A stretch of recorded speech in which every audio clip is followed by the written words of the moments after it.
Vous avez regardé l'épisode 8 du Seigneur des Anneaux, les Anneaux de Pouvoir, et vous cherchez un endroit où aller plus loin dans votre visionnage, c'est juste ici. Bonjour à toutes et à tous, ici Mordren, et aujourd'hui on revient sur le final de la saison 1 du Seigneur des Anneaux, les Anneaux de Pouvoir. On fait du décryptage, on fait de la théorie, ou plutôt on revient sur les théories qui ont été du coup éventées dans cet épisode 8, et puis on décrypte tout ça bien évidemment comme chaque semaine. Allez, c'est parti. Comme d'habitude, on fait un retour sur les intrigues principales de cet épisode 8, et ensuite on fera le décryptage, des références, puis on reviendra sur les théories, je vous donnerai mon avis global sur cet épisode 8, et puis on conclura tout ça, et on parlera peut-être de la suite pour les vidéos Seigneur des Anneaux. L'épisode 8 s'ouvre avec une séquence autour de l'étranger, seul dans l'Erin Galen, alias la Forêt Verte. Il rencontre les trois mystiques, persuadés qu'il n'est autre que leur seigneur Sauron. Celle-ci compte le réveiller aux ténèbres et le mener jusqu'à Rhûn, à l'est de la Terre du Milieu. Les pieds velus tentent de l'aider, mais les mystiques blessent mortellement Sadok. L'étranger prend le bâton d'une des mystiques et les bannit du monde. Surprise, les mystiques découvrent qu'elles se sont trompées, il ne s'agit pas de Sauron mais d'un Istar, un magicien dont on n'aura pas le nom dans cet épisode 8. On en profite d'ailleurs pour découvrir leur forme dans le monde des esprits, et désormais l'étranger semble en pleine possession du langage et de sa personnalité. À la fin de l'épisode 8, l'étranger décide de partir vers l'est de la Terre du Milieu et la région de Rhûn, et Nori compte bien l'accompagner. C'est l'heure pour moi, comme d'habitude, de vous rappeler que si vous appréciez cette vidéo, c'est très important de laisser un pouce en l'air et un commentaire, ça aide la vidéo dans l'algorithme de YouTube, et puis si vous appréciez mon travail et que vous ne voulez pas m'abandonner après la fin de cette saison 1 des Anneaux de Pouvoir, n'oubliez pas de vous abonner à la chaîne, d'activer la petite cloche pour ne rien rater de mes futures vidéos sur le Seigneur des Anneaux et la pop culture en général. Si vous souhaitez m'aider un petit peu financièrement, vous pouvez le faire sur une page Utip faite à cet effet, et puis si vous voulez m'écouter dans vos oreilles dans un podcast, c'est également possible. J'ai lancé avec un ami PopTier, un podcast qui liste la pop culture et les œuvres récentes, du coup n'oubliez pas de les écouter dans vos applications préférées de podcast. Allez, c'est parti pour le reste de la vidéo. Du côté de Númenor, on découvre Pharazôn s'intéresser à l'immortalité et à l'héritage culturel du roi Tar Palantir, et Arienne, la fille d'Elendil, entre visiblement en contact avec la pierre de vision, mais on ne sait pas ce qu'elle y a vu. Pendant ce temps, Myriel et Elendil se jurent fidélité et partagent leurs véritables attentes concernant le gouvernement de l'île. Mais à leur arrivée, Elendil découvre les drapeaux noirs partout à Númenor, ce qui indique que le roi est mort, vive le roi. En Eregion, Galadriel fait soigner Halbrand qui découvre les expériences de Celebrimbor sur le Mithril. Il est question de créer une puis deux couronnes afin d'aider les elfes à regagner la lumière des Valar, et grâce aux différents conseils de Halbrand qu'il appelle des cadeaux, Celebrimbor trouve la solution. Mais Galadriel découvre finalement la véritable identité de Halbrand, il n'est pas véritablement un héritier de la lignée perdue des Terres du Sud. En effet, la lignée s'est arrêtée il y a plus de 1000 ans. Halbrand explique en effet qu'il existait déjà avant le premier son dans l'univers et confirme qu'il n'est autre que Sauron. Il entrevoit d'ailleurs un futur où il règne sur la Terre du Milieu avec Galadriel à ses côtés. L'elfe refuse bien entendu et Sauron la fait entrer dans une transe qui réécrit ses souvenirs le temps de s'éclipser. Jouant avec le feu, Galadriel annonce que Celebrimbor peut bel et bien forger des anneaux de pouvoir, mais que ceux-ci doivent être au nombre de 3 pour créer un équilibre. On assiste alors à la forge des 3 anneaux de pouvoir elfiques, tandis que Halbrand alias Sauron rentre au Mordor. Comme chaque semaine, on va revenir sur ces références qui m'ont semblé intéressantes dans cet épisode 8 du Seigneur des Anneaux, les Anneaux de Pouvoir. A commencer bien entendu par les 3 anneaux elfiques. On a d'abord Narya, l'anneau rouge, du coup c'est l'anneau de feu. On a Nenya, qui est l'anneau blanc, l'anneau de l'eau. Et on a enfin Vilya, l'anneau bleu, qui est l'anneau de l'air. Alors à noter que c'est peut-être un changement chronologique qui est apporté ici par les scénaristes, puisque dans le Légendarium de Tolkien, les anneaux elfiques sont créés après tous les autres, sauf l'unique, qui est créé après tous les autres pour le coup. Donc on a pour l'instant du coup le sentiment que les anneaux elfiques ont été créés avant les anneaux des hommes et avant les anneaux des nains, ce qui n'est pas le cas dans les livres de Tolkien. En revanche, peut-être que ça peut nous porter à croire qu'il y a du coup quelque chose qu'on n'a pas forcément vu, de l'ordre de la forge des anneaux de pouvoir des hommes et des nains, à moins que ce soit tout simplement un changement de chronologie pour la série, ce qui serait pas du tout la première fois. Vous l'avez forcément noté, mais quand Halbrand et Galadriel discutent sur le radeau, il y a évidemment une référence très très nette à ce que dit Galadriel quand elle refuse l'anneau unique à Frodon face du coup à ce miroir. Elle explique du coup pourquoi elle ne peut pas le prendre puisqu'elle deviendrait corrompue, et c'est évidemment une référence à tout ça quand on voit ce dialogue entre Halbrand et Galadriel où justement elle refuse. Autre petite référence, l'Erin Galen, alias le Greenwood, ou la forêt verte du coup à cette époque-là, deviendra plus tard la future forêt noire que l'on connaît évidemment et que l'on a vu notamment dans la trilogie du Hobbit. Toujours du côté de l'étranger, on a une véritable bataille de magie entre une des mystiques et son bâton, et de l'autre côté, on a l'étranger. Et cette bataille de magie, elle n'est pas sans nous rappeler évidemment la bataille qui a lieu entre Saruman et Gandalf dans la tour d'Orthanc, évidemment avec ces corps qui sont un petit peu mis en suspension.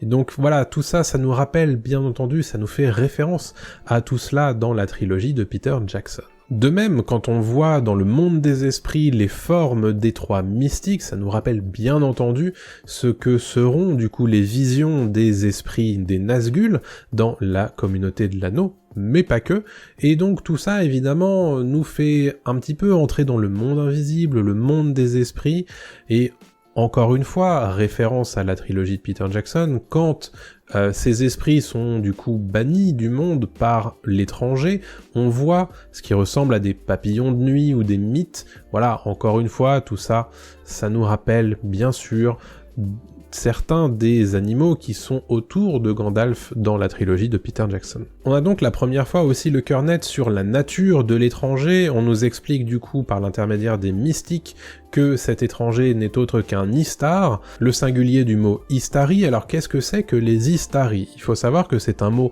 Quenya qui désigne les sages et par extension des magiciens. Alors on en connaît 5 nous dans ce qu'a écrit Tolkien, on a évidemment Saruman, le chef de leur ordre, on a Alatar et Palando qui sont les magiciens bleus qui, d'ailleurs dans une version des écrits de Tolkien, sont arrivés en Terre du Milieu au 2e âge. Donc ce qui pourrait porter à croire que peut-être on aurait du coup un magicien bleu dans la personne de l'étranger, encore que, on le voit dans cet épisode 8, ça semble être un petit peu compromis étant donné le nombre de références autour de Gandalf, autour de ce personnage-là. On a bien sûr Radagast et enfin Gandalf comme je vous le disais. Alors l'épisode 8 confirme que l'étranger est un Istar, mais ne nous dit pas exactement lequel c'est, bien que les références pointent très clairement vers Gandalf. On note cependant que le fait qu'il choisisse de partir vers Rhûn pourrait toujours faire de lui un des magiciens bleus, même si je ne crois pas qu'Amazon ait les droits sur ce matériel de Tolkien. On peut aussi imaginer d'ailleurs que ce soit un mage complètement inédit, écrit pour la série. Donc je vous le disais, on a beaucoup de références autour de Gandalf pour cet étranger dans l'épisode 8, mais comme dans les épisodes précédents, et la dernière finalement c'est celle où il annonce à Nori que bon il sait pas exactement par où aller, mais il fait confiance à son flair, il fait confiance à son nez, ce qui est évidemment une référence à une phrase que dit Gandalf à Merry dans la communauté de l'anneau. Il dit très exactement « Quand vous doutez Meriadoc, suivez toujours votre flair ». Du côté de Numénor, on a une référence directe à ce que sont les fidèles.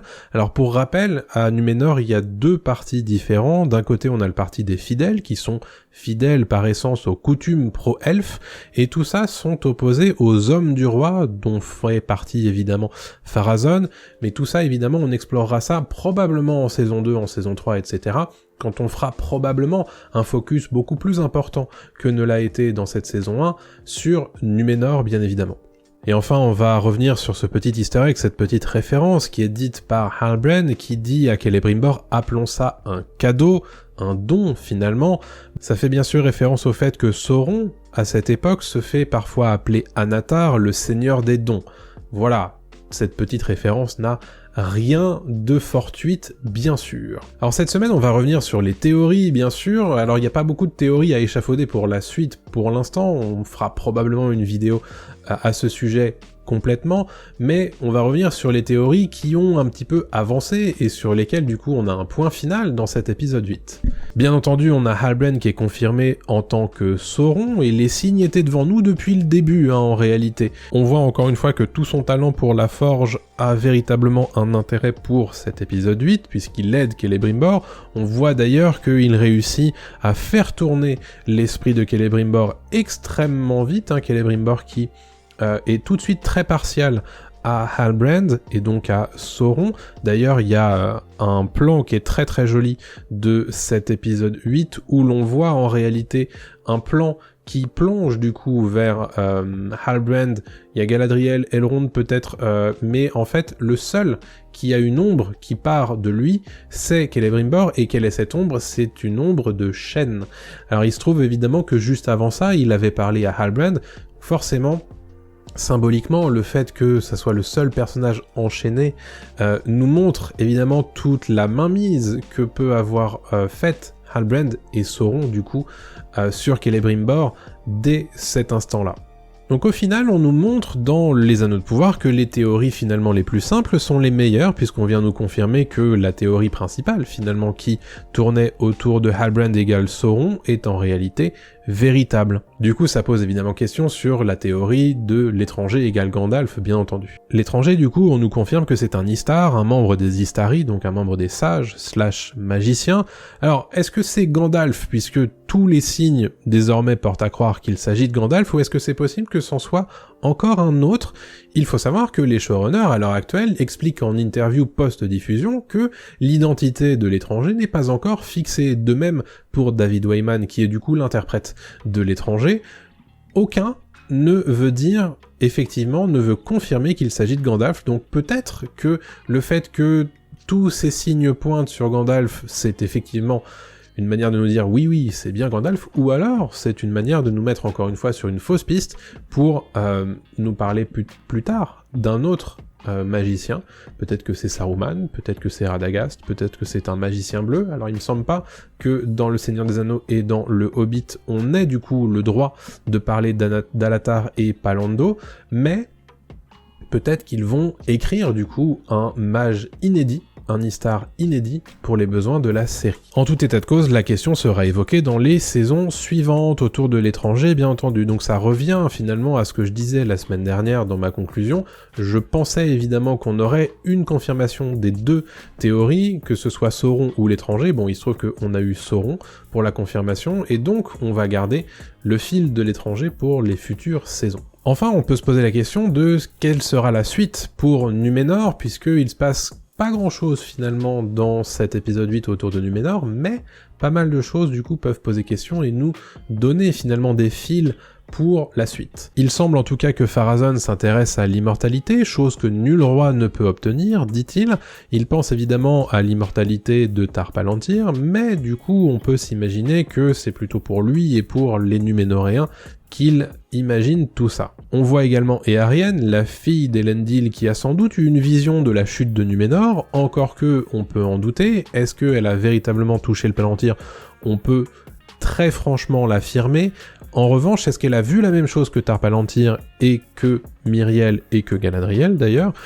C'est une question qu'on peut se poser. D'un point de vue personnel, il y a pas mal de choses qui m'ont plu et qui m'ont moins plu dans cet épisode 8, donc on va faire évidemment un retour sur mon avis perso sur cet épisode 8 du Seigneur des Anneaux, les Anneaux de Pouvoir comme chaque semaine. Bien entendu, ce qui m'a plu, c'est qu'on ait enfin la réponse sur l'identité de Sauron, égale Halbrand. Alors voilà, il y avait pas mal de choses qui nous permettaient de savoir que c'était bien Halbrand Sauron, voilà, toute cette histoire de forge, toute cette histoire de mec qui est un petit peu manipulateur et qui sait un petit peu parler aux gens.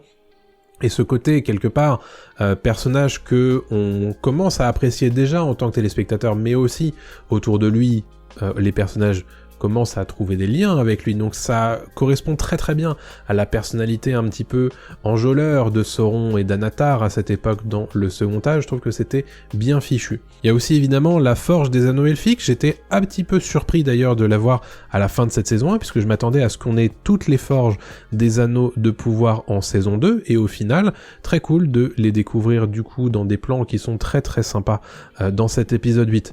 Encore une fois, c'est toujours aussi superbe avec des plans qui sont à tomber, bien sûr, dans cet épisode 8 du Seigneur des Anneaux.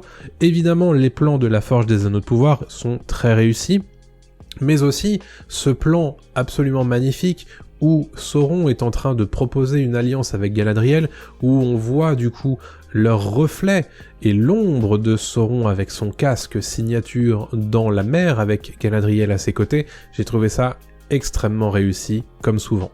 Il y a quelques petits points qui m'ont moins plu évidemment dans cet épisode 8 du Seigneur des Anneaux, les Anneaux de Pouvoir, puisque rien ne peut être parfait, bien entendu. J'ai trouvé le fanservice assez appuyé, peut-être un petit peu trop quand même, puisqu'il y a effectivement pas mal de choses qui parlent aux lecteurs, bien sûr, mais il y a aussi beaucoup de choses qui parlent aux téléspectateurs, beaucoup de ponts avec la trilogie de Peter Jackson. Alors c'est sympa de les voir, mais au bout d'un moment, ça devient presque un petit peu trop évident à mon sens. On peut aussi se poser la question de pourquoi ne pas donner de réponse sur l'étranger s'il s'agit véritablement de Gandalf. Donc peut-être qu'on entrevoit une lueur d'espoir pour nous faire croire que, en fait, c'est pas véritablement Gandalf, parce que si c'est Gandalf, pourquoi ne pas le confirmer finalement de la même manière que Sauron dans cet épisode 8 ? Enfin, et j'ai bien conscience que c'est un jugement tout à fait personnel, je n'ai pas aimé du tout la chanson du générique de fin. Alors c'est le poème du Seigneur des Anneaux qui a été mis en chanson, bien entendu.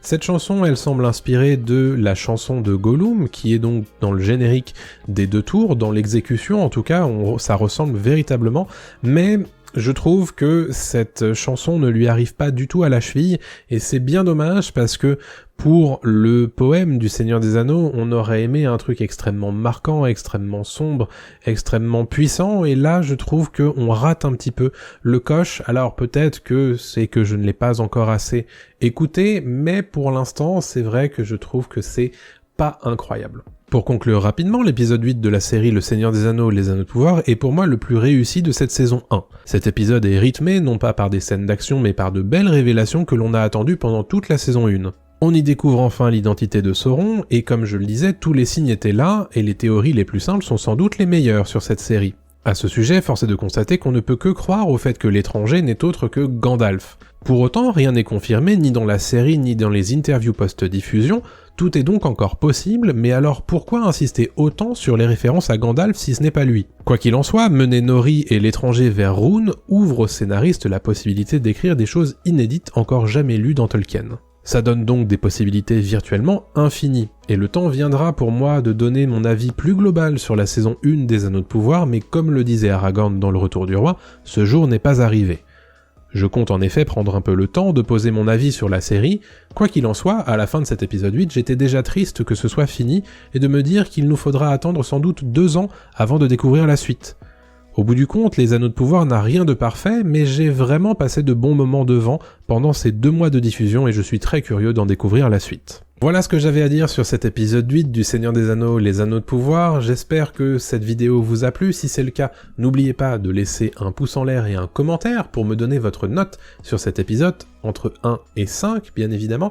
Et puis pour ne rien rater de mes futures vidéos, puisque Le Seigneur des Anneaux s'est terminé, du moins pour sa série, n'oubliez pas de vous abonner à la chaîne et d'activer la petite cloche pour ne rien rater de mes futures vidéos sur Le Seigneur des Anneaux, sur la pop culture en général, sur Game of Thrones, sur Star Wars, etc., et sur l'actu pop culture. Si vous souhaitez participer un petit peu financièrement à mes efforts sur YouTube, vous pouvez le faire sur ma page Utip. Vous pouvez également me suivre sur les réseaux sociaux, sur Twitter, sur YouTube bien entendu, mais aussi sur Twitch, et peut-être bientôt sur Discord, les liens sont dans la description. Quant à moi, je vous donne rendez-vous très prochainement pour une nouvelle vidéo, d'ici là, portez-vous bien, salut à tous.